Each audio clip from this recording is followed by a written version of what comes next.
Coach, last week it seems like you generated a little bit more pressure on the quarterback. What were some of the steps forward that you made last week as a defense in doing that? Yeah, at least the second half played better. Finally played a good half of defense, I think, in the second half last week. Was better against the run on first down. Made a few stops.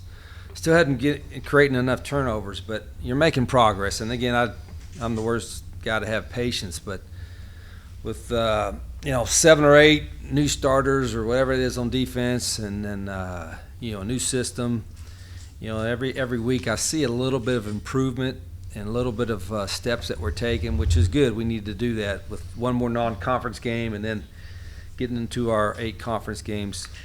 I thought there was ways we got to get better, but and it was a long trip, long game. Got back 3:30 in the morning or something. Time we get back, but turned the page, and now we're getting ready for a back home finally, and playing a very athletic, good team at our place. So it should be a good turnout. Outside of the athleticisms, Coach, share some thoughts on what you've seen out of Southern Miss in the field. Yeah, a typical Southern Miss team, really big defensive linemen up front. They've always been known for that. Athletic skill guys on offense. So, and their coaching staff, they got a lot of experience there. I got a lot of respect for Will and his staff and the guys they got going on. So, should be a good ball game. Questions for Coach? Could you talk about what you've seen from their quarterback? Yeah, they played 3 of them in the last game. Rodemaker was a transfer in. He's a big, strong guy, can throw the ball, and then their athleticism when they put in number 3 was off the charts. I mean, he was really impressive as well. So I don't know, where they're at depth-wise or what their thoughts process is doing that. And defensively, we're gonna, you can't really have 2 different game plans. You got to kind of do what you do and then adjust to certain plays. If they're going to do some quarterback runs or whatever when number 3's in there, we got to be ready for that. Do you think maybe people overlook how important all the 4th, 5th, and 6th and 7th year seniors you guys had last year were to maybe the early success you guys had? A little bit of that. I'm seeing that. That's a good question. Like I saw last week, at Eastern Michigan had like 9 seniors starting on defense and 2 juniors. I'm looking at Southern Miss has 9 seniors or something starting on defense, and you're seeing some older teams, and we've got a lot of seniors, but some of them are like freshmen because they're first year in the system. So it's a little bit different. I think typically when that happens, you hope your guys get better quickly as they get through the game, some game experience. But we lost, like a lot of people. You had to replace a lot of guys. We didn't have a big senior class, but you lose guys in the portals and all that. So you lose some experience with that. But that being said, whoever we have in there, we expect them to do well. So it's like Tyler. Tyler's his first year in the system, and he's learned pretty quickly. But he's still his first year in the system. So we as coaches, we just got to get them ready to go as quick as we can. Yeah. Can you assess how Tyler's played this year? Yeah, I think he's played really well, particularly for his first games in our system. He wasn't here in spring practice. He was doing his duty in Fort Huachuca. So, he had the summer, which we're limited there, and then, basically fall camp in 3 games. So, every week I see, more and more him being comfortable with what we're doing, and that's a good thing. I think we've got a deep quarterback room with some experience, and I thought that was going to be a strength for us. The bug right here, a strength for us going into the season, and I still feel that way. On Tyler, just how impressive is it? You said he got here in June, maybe late May, and he seems like he has very much command of this offense. And you ask a lot out of the quarterbacks. We do. We put a lot on our quarterback's plate, particularly with our tempo and stuff. And he's a mature guy that can make all the throws, but he's probably surprised people with his running ability. He can run as well. And I said that in the last game when he was at Louisville, when he was doing everything he could to give us a chance to win the game. I mean, running over people, getting first downs. To me, it was inspiring. I think it should have gave us a lift, and I think it did at times. So, that's good to see. And it's a team game, but that guy at that position has to be a leader. It has to be a guy that people want to follow, that people will play hard for. And what he's shown in his time here, and what Logan has shown as well. And, I think our guys follow him pretty hard. You've talked a lot about like the improvements week to week. Is it disheartening when you make these improvements, but on the scoreboard it doesn't show? Oh, absolutely, 100%. I mean, might as well just kick me right in the teeth Saturday, because we were playing okay at times, and we're in the game, but then we made a really nice push in the second half in all three phases, and had our opportunities and didn't win. So our margin for error is pretty thin, and it's been that way last year too. I've said that, if you guys remember last year, I said our margin of error was really thin, and we won some close games, and we're probably going to be in a bunch of close games this year. We just got to find a way to finish it, and I'm not panicking. I think we got the guys that can do it. We got the players that can do it, and some of them need experience, and then we've got to eliminate some of the mistakes that we make that cost us the games. But it's still a long season. Like I said, we got one more non-conference game, and then kind of a little bit of a reset, and then we play our conference schedule. So it's set up for us to get right, and then try to pull some of these out. What do you tell Garrison after he has a pretty good game, but the last kick? Yeah, I didn't even shoot. He missed one there at the end, but shoot, it made the one that put us in that opportunity he made was a great kick. So I thought he competed really well, and obviously we won the last one back, but we need to score touchdowns there anyway instead of field goals. So that's what cost us there, not getting touchdowns. Does a game like that eat at you more? Do you go back and look 1, 2, 3 plays that couldn't make a difference? Oh, 100%. Yeah, I mean, you look at but it's never one play, but there's usually 4 or 5 that with this would happen. So I think that's the hard part about close games and overtime games. You probably try to think about it too much, and I'm the worst one. You got to turn your page after 24 hours, but at the same time, you got to remember what can we fix that cost us. That I don't think you can turn it over in one day. You got to take a couple of days. Like, what can you fix so that doesn't happen again? But inevitably, you got to just keep playing hard, and playing well, and you got good enough players to win, which I think we do. So we got to be ready for one this week. Just where's the team morale-wise? Obviously, I went through. I think it's good. I mean, last week, I was in the locker room after Thursday practice. I didn't know if it was a lot more pep in their step than I thought going on the trip and all that. But I want our guys. I mean, I'm different, but I want our guys to hurt for 24 hours. If we lose or if we don't play well, either way, I want them to be upset about it and think about it. But then after the 24 hours, which was, after Sunday, we got to turn the page and get ready to go. And players are more, in my experience, they're more resilient and easier to pop back into the thing than coaches are. I mean, coaches are the ones that, and I don't give pep talks to coaches too much on that part. They understand that. But our guys know it. It's a long season. Like I said, we hadn't played a conference game yet. We only been home one time, and I expect us to play a lot better in this home game than we did in the last one, because we didn't play well in the last one. But that's a month ago. On the second goal call with the bad snap, would you change anything about your play call there? Yeah, yeah. I mean, there's probably about 25. I would say at least 35 calls in every game that I would change. You call this, and you had a touchdown if you'd have called this, or you called this, you would have had a first down. So, I mean, I think the what if game. I'm not. I think about that all the time, probably too much, and I don't think it's good for me or healthy for us to overthink it, because then I just get pissed, But that's, I mean, like I said, there's reality. There's probably every call that I make or we make or any of us make that doesn't have success, I like to have over. You don't have do-over, so that's part of the deal. I wanted to ask about your relationship with Coach Hall. He mentioned you were his quarterback coach at Valley Academy. Can you just touch on that really quick? Yeah, well, but way back in the day, Jimbo Fisher, who's a friend of mine, and we're from the same area in West Virginia, was working with the Bowden family, and the Bowden family would have the Bowden Passing Academy.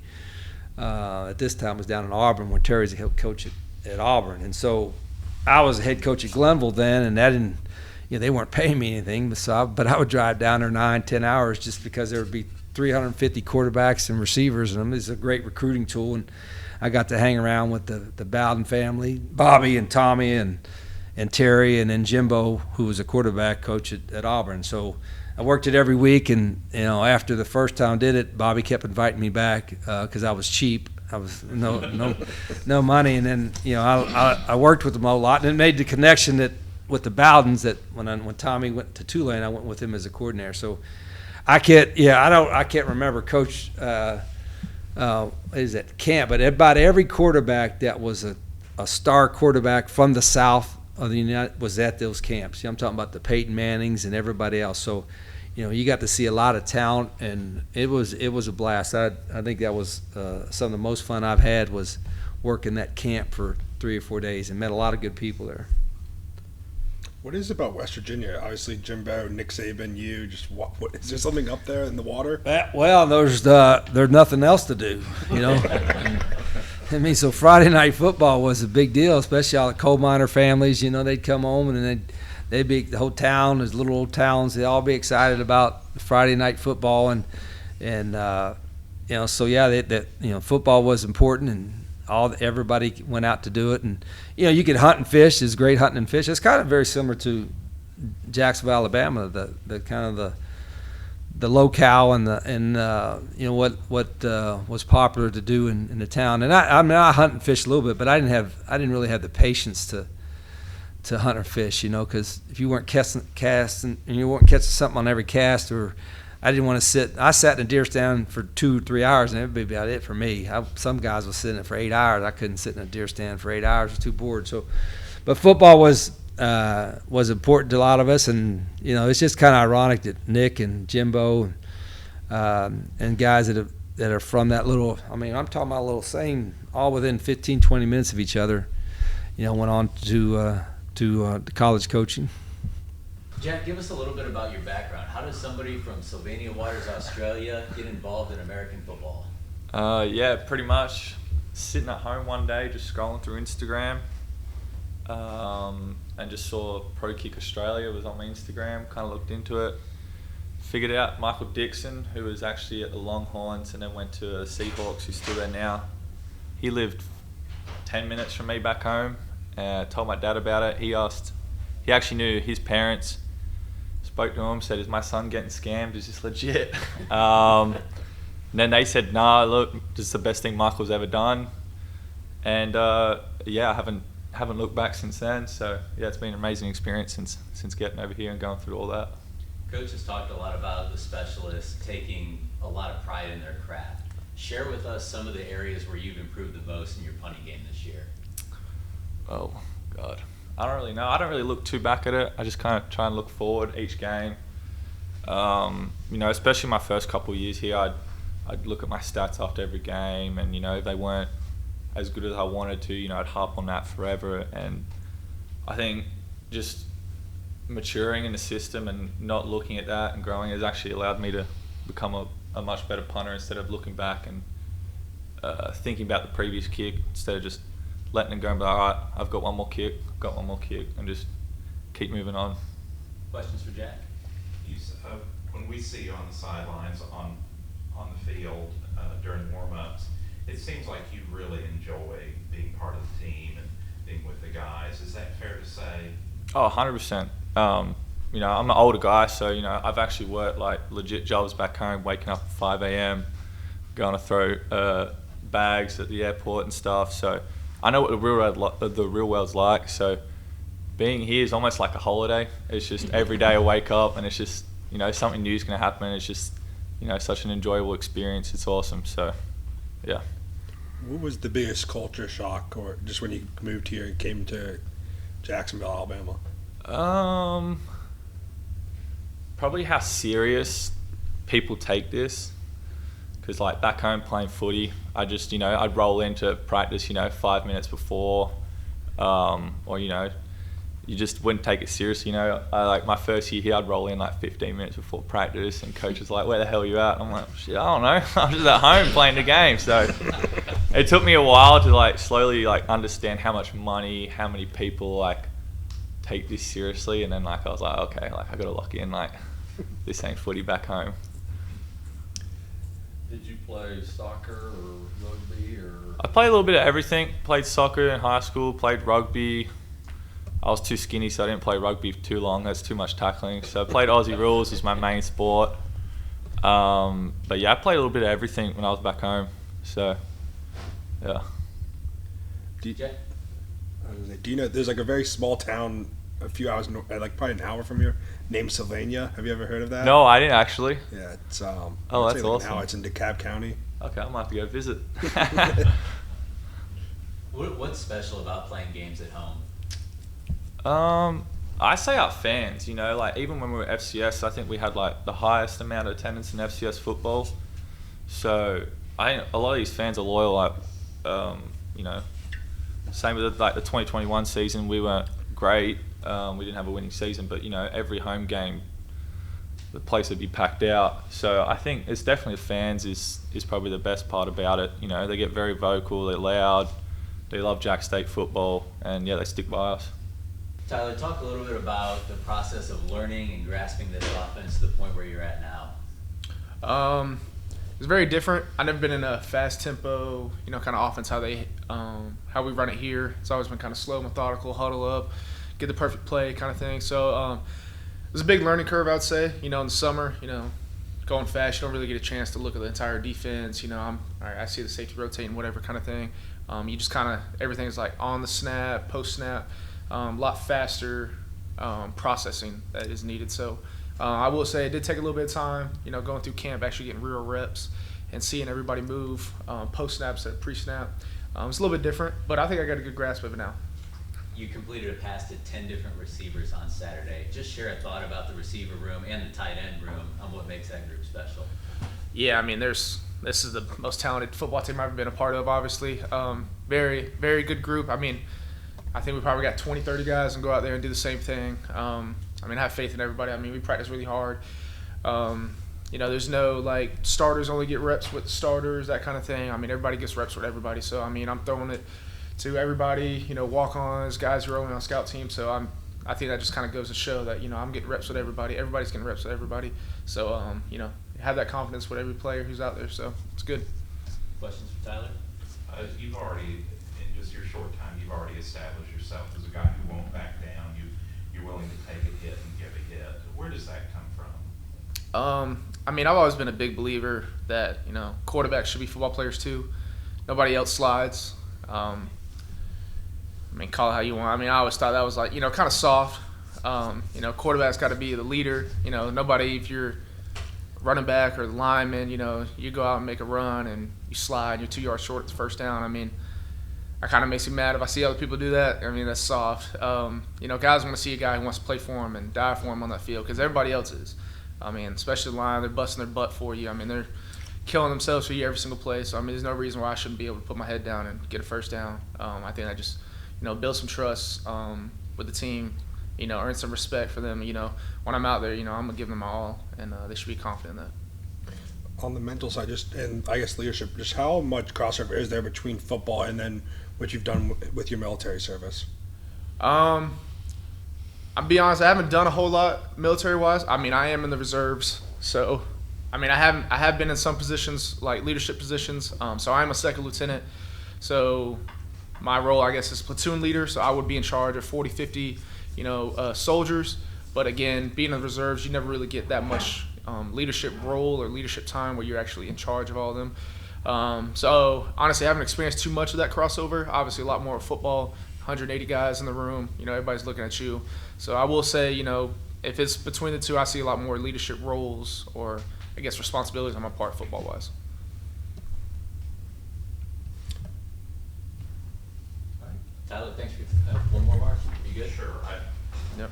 Want to give everyone else a chance to. You've had a lot of experience coming here. What did you learn before you got here that might have helped you adjust to stepping in playing so much so early?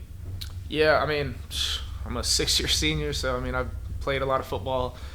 Started all 5 years, so this will be my 6th year now starting. So I have a lot of experience, played in a lot of games. I think my last 2 years at Furman were great. We won a lot of ball games. Very grateful for my time there. Been in some big games, playoff games, so I think I've just kind of seen every, I guess, process of football, play of football, situation of football, and I've done it multiple times. So I think that kind of helps. Now I think I've seen just about everything. Obviously, it is different FBS level. Everybody's a little bit bigger and faster, but I mean, I think I played in a pretty good conference at Furman and SoCon, so it's really not much of a difference. But I think just having so much playing time, it just helps with everything. On Saturday, it was a good day for Cam Vaughn. Could you talk about what you saw from him and why he seemed to play as well as he did? Yeah, I mean, Cam's a freak. I mean, he's 6'3", and can move. I mean, he's very fast. Everybody can see. I think the thing was, I think we just had to give our receivers a chance. A few times Saturday I overthrew him. I didn't really give him a chance, but I think and we've all found it out. If I just put it anywhere near our guys, they're going to come up with it. Especially with Cam. I mean, he's going to go up and jump for it, dive for it, do whatever he has to do. He's really improved. He's getting more and more comfortable. Some games he starts, some games he doesn't start, but he's getting to the point now where it doesn't matter. He knows whenever he gets on the field, it's his time, and he's shown that. And I think the coaches put have a lot more faith and trust in him now that he's not going to mess up or forget a play or anything like that. So, good. What about Jack State? I'm sorry. What about Jack State kind of wanted you to come? Obviously, there's a lot of quarterbacks already here. Just kind of why did you want to come here? Honestly, I mean, I'm not a big guy. I don't really wow anybody on film, so I wasn't really recruited.